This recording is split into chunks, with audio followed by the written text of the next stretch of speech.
అంటే ఇంత భయం కేవలం సర్పంచ్ ఎన్నికలకి ఇంత భయపడుతున్నది కాంగ్రెస్ ప్రభుత్వం. నిజంగానే 2 ఏళ్లలో మీరు అద్భుతాలు చేసింటే, మీరు నిజంగా బయట చెప్పుకుంటున్నట్టు రేషన్ కార్డులు ఇచ్చినాము, ఇండ్లు ఇచ్చినాము, రుణమాఫీ చేసినాము, అన్ని గొప్పగా చేసినామన్న మాట వాస్తవమైతే ఎందుకు భయపడుతున్నారు? ఎన్నికలకి ఎందుకు ఆగమైపోతున్నారు? చిన్న చిన్న వాటికి మీరు 6 గ్యారంటీలు అమలు చేసింటే, మీరు ఇచ్చిన 420 హామీలు అమలు చేసింటే ప్రజలే మీకు బ్రహ్మరథం పడతారు, ప్రజలు మీరు అడగకుండా ఓట్లేస్తారు. కానీ ఇవాళ ఈ పంచాయతీ ఎన్నికలకే భయపడిపోయి ఇవాళ ఇట్లా దౌర్జన్యాలకు తెగబడుతున్న కాంగ్రెస్ కార్యకర్తలు, నాయకులు ఒకటి గుర్తుపెట్టుకోవాలి, ఎప్పుడు రోజులు మీ కావు.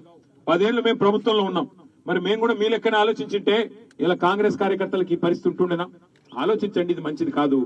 ఇప్పటికి కూడా నేను చెప్తా ఉన్నా, ఇకనైనా ఈ దిక్కుమాల రాజకీయాలు బంద్ చేయండి, ప్రజలకు మంచి చేసే కార్యక్రమాల మీద దృష్టి పెట్టండి.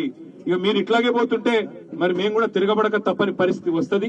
మేము కూడా ఇదే స్థాయిలో దాడులకు తెగబడితే మరి రాష్ట్రం ఏమైతుందో ఆలోచించాలని చెప్పి కూడా నేను వారిని కోరుతా ఉన్నా. ఇప్పటికి కూడా వినయంగా చెప్తా ఉన్నాం, ఇప్పటికి కూడా విజ్ఞప్తి పూర్వకంగానే చెప్తా ఉన్నాం, వినయపూర్వకంగానే చెప్తున్నాం. ఇది మంచి సంస్కృతి కాదు, తెలంగాణలో గతంలో లేదు, ఇప్పుడు కూడా వద్దని చెప్పే మా వాళ్ళకు కూడా ఎక్కడికక్కడ నియంత్రించుకుంటూ వస్తున్నాం. ఇక్కడ మల్లయ్య గారి మీద దాడి జరిగి వారు చనిపోయిన మరుక్షణమే నేను ఫోన్ చేసిన కిషోర్ గారికి, తమ్ముడు మరి మేము అందరం కూడా రావాలన్నా, ఎమ్మెల్యేలు అందరం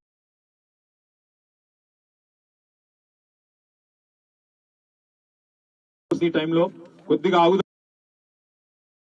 దాడులు చేస్తే ఇంకా చిలికి గాలివాన్ అవుతుంది, ఊర్లో ప్రశాంతంగా ఉండే వాతావరణం మొత్తం చెదిరిపోతుంది, కొద్దిగా ఆగండి మేము పోతాము. మిగతా వాళ్ళందరినీ కూడా సందర్భానుసారంగా మీరు వద్దురు, కానీ ఆ కుటుంబానికి మేము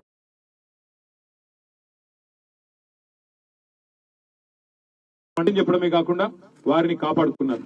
నేను ఆ కుటుంబానికి కూడా నేను మాట ఇచ్చినాను, వారికి కూడా చెప్తా ఉన్నా, తప్పకుండా మళ్ళీ మన ప్రభుత్వం వస్తుంది, వచ్చిన తర్వాత కుటుంబంలో ఒకరికి ప్రభుత్వ ఉద్యోగం ఇప్పించే బాధ్యత కూడా నాది.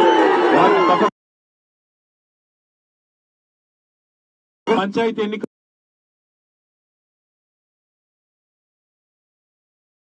కాంగ్రెస్ నాయకులు కవ్వించే ప్రయత్నం చేస్తున్న మొక్కవోని ధైర్యంతో ధీరోదాత్తంగా పోరాడి మరి దగ్గర 50% ఇవాళ సర్పంచ్ స్థానాలు కైవసం చేసుకున్న వార్డు మెంబర్లు, ఉప సర్పంచ్లు గెలుచుకున్న మా గులాబీ సైనికులందరికీ శిరస్సు వంచి వారికి నేను హృదయపూర్వకంగా నేను అభినందనలు తెలియజేస్తా ఉన్నాను.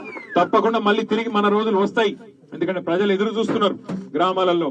ఎప్పుడు తిరిగి కేసీఆర్ గారిని ముఖ్యమంత్రి చేసుకోవాలా, ఎప్పుడు ఎన్నికలు వస్తాయి, ఎప్పుడు కాంగ్రెస్ మోసం చేసిన కాంగ్రెస్ కి బుద్ధి చెప్పాలని ఎదురు చూస్తున్నారు. కాబట్టి అప్పటిదాకా శాంతియుతంగానే పోదాం. వాళ్ళు ఎంత కవించే ప్రయత్నం చేసినా మనం మాత్రం హింస వైపు పోవద్దని చెప్పి కూడా మళ్ళొక్కసారి మిమ్మల్ని కోరుతూ, ఆ లింగంపల్లిలో ఈ రోజు ఇంత పెద్ద ఎత్తున విచ్చేసిన మా అన్నదమ్ములందరికీ అభినందనలు చెప్తూ, ఆ కుటుంబానికి పార్టీ అండగా ఉన్నది, మీరు కూడా మనందరం కూడా అండగా ఉండాలి, ఆ పిల్లలకు వాళ్ళ కుటుంబ సభ్యులకు కూడా అండగా నిలబడాలని చెప్పి కూడా కోరుతూ, మళ్ళొకసారి మా నాయకులందరికీ కూడా పేరు పేరున ఈ ఎన్నికల్లో అద్భుతంగా పనిచేసిన నాయకత్వానికి, కార్యకర్త